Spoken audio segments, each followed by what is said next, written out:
in the majority the ability to interpret what we write any way they want.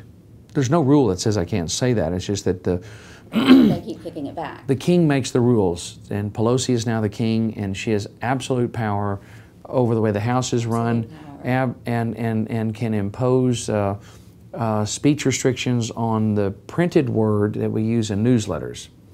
I had to rewrite my newsletter 7 times. I could not call the energy cap, what they call cap and trade, is really a cap and tax bill. It's a cap energy production, cap energy exploration, and then tax energy use heavily across the country. I called it cap and tax, which is more accurate. They wouldn't permit me to use that term. They wouldn't permit me to quote. Who are they? Pelosi, Nancy Pelosi, and the leadership of the House forbid me from saying cap and tax. They also said I couldn't quote President Obama during his campaign when he said, this is a direct quote, that under my system of cap and trade, electricity prices will necessarily skyrocket. That's a direct quote. And so I attempted to put that in the newsletter, and they would not permit that.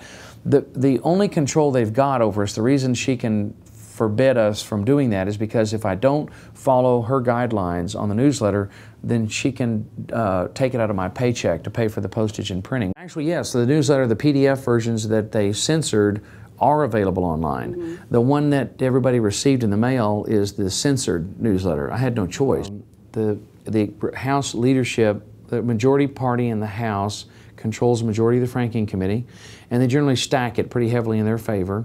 And then the minority party appoints a few members in the minority, and then the franking committee staff is responsible for reviewing these things, and the franking committee signs off on it.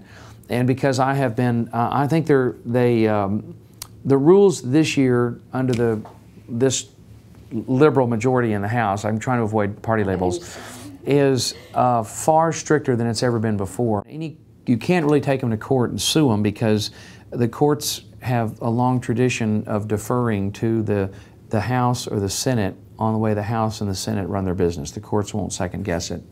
Your sanitized version of the newsletter, do you put at the bottom, go to the website for the real truth? No, they wouldn't let me do that. I tried that. I tried that. It's too bad. They wouldn't let me do that. It was a nice try. But I'm testing the envelope. Now, in the Franking Commission, there's just not much I can do about it until we change the leadership of the House.